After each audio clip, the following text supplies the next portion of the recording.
So the last thing we're going to do with our transformations is something we call reflecting.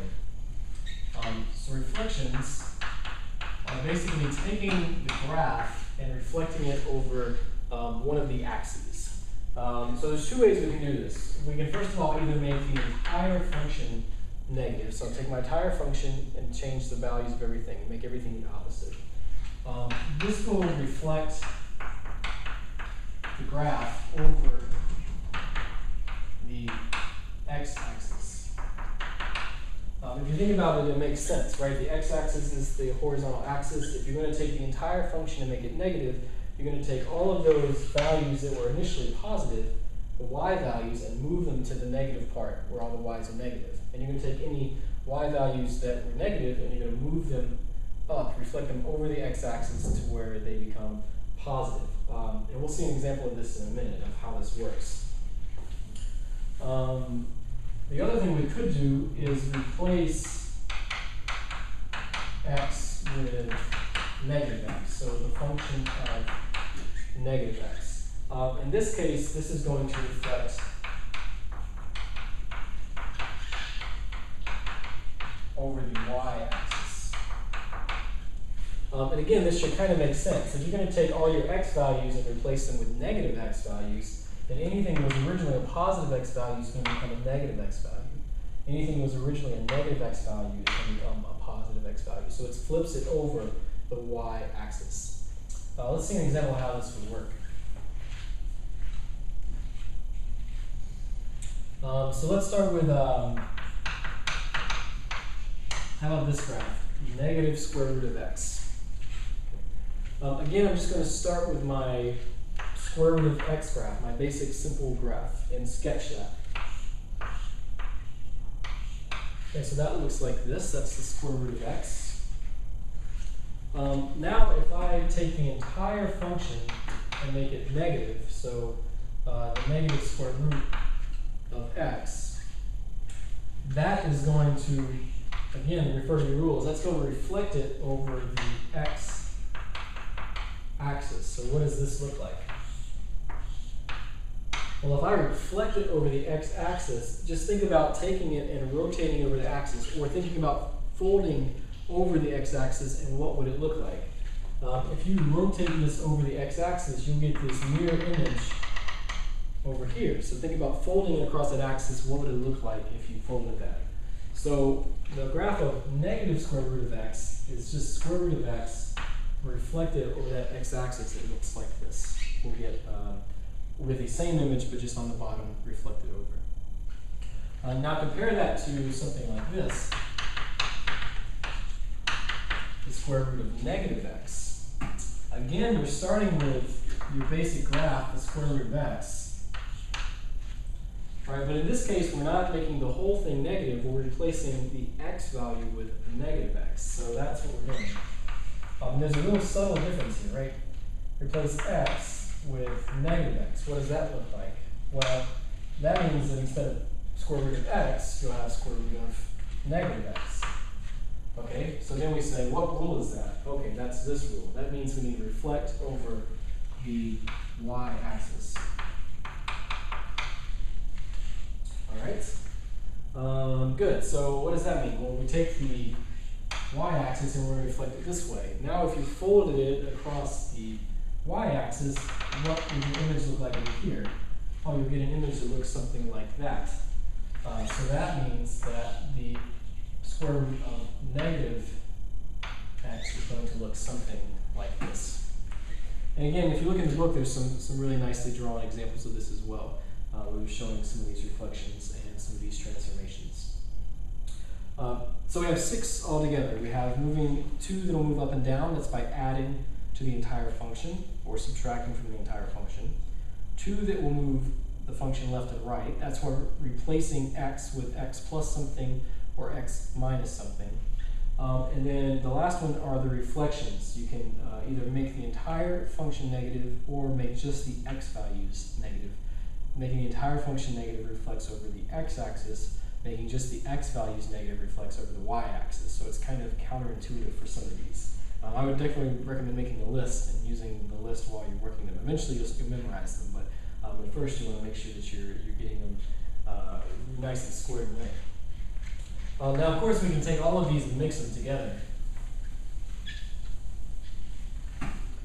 So I could give you a function like this.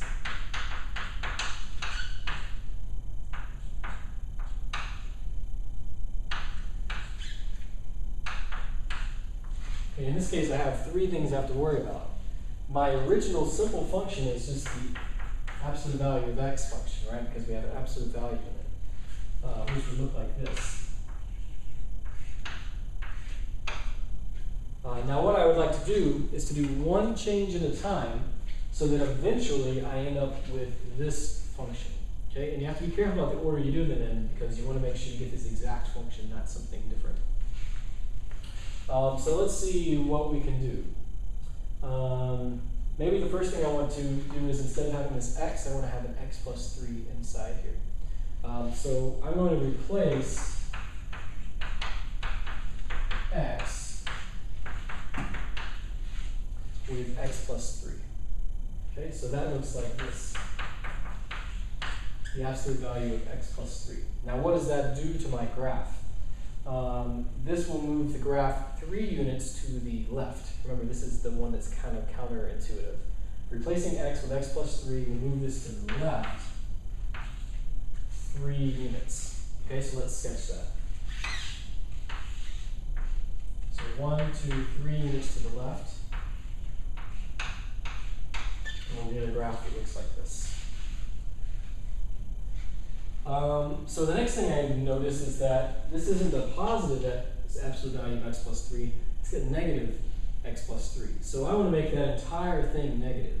So this isn't replacing the x with a negative x, this is just making the entire thing negative because the negative is on the outside of the absolute value. If it had been a negative, if it had been something different like this, that would have been replacing x with a negative x because the negative x is on the inside. But in this case, I'm making the entire thing negative. So for the next step, I'm actually going to take the entire function and make it negative. So I'm taking all of x plus 3 and making the entire thing negative. Now what does that do? Well, our rule says if you make the entire function negative, this means to rotate it over the x-axis. All right? So we take this function and rotate it over the x-axis. So instead of it going up now, it's going to be same spot, but opening downward like that. Okay? So you see how we're doing one step at a time. Every step we're changing exactly one thing. So the last thing we need to do is we have this whole part. Now we just need to add 1 to it. So if I take that entire function right here and add 1 to it,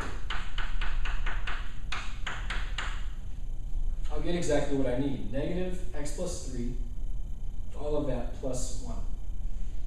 By adding 1 to a function, you'll move this whole thing up 1 unit. So now we have this function that was right here, but now it's going to go up 1 unit. So instead of being at negative 3, 0, it'll be at negative 3, 1. And we'll get that graph. And so this is the graph of negative absolute value of x plus 3 plus 1. So again, the idea is that you can graph these more complicated graphs using just your knowledge about the really simple graphs and then using a few basic ideas of how to do some transformations of this graph. Now I will mention one thing where you could easily make a mistake on this. Let's go back to this example. When I was at this point here, at the x plus 3 point, I might have been tempted to go ahead and add the 1. However, can you see the problem with this if I had done this as my next step? Because the next thing I might have said was, oh, well now I want to make the graph negative. But if you make the graph negative, you would have had to make the entire graph negative. So if I had then gone from here to here, and then decided to make the entire graph negative, I would have had to make the whole thing negative. Like that. Which would have actually turned into this. because that makes the positive one a negative one. So, and that's not the graph I wanted to get to. I didn't want to get to the minus one, I wanted to get to a plus one. So this was actually an incorrect order to do this in. So you have to be really careful about the order that you do some of these. Not all of them. Sometimes the order doesn't matter, but one like this, the order does matter, because if I had made the plus one first and then made it negative, it would have messed everything up. So if I, in other words, if I had moved 3 units to the left and then moved up 1 unit and then rotated over the x-axis, I would have had trouble. I would have ended up in a different spot than I had ended up right here. And you can try that too. You can try moving to the left 3, up 1, and then rotating over the x-axis. You'll see you'll get a different graph. Now I could have fixed this by, I wouldn't recommend doing this, but just in case you're curious, I could have fixed this by, instead of going up 1 unit right here, I could have seen that in the future I needed to make everything negative, so I could have gone down 1 unit at this point and then made everything negative.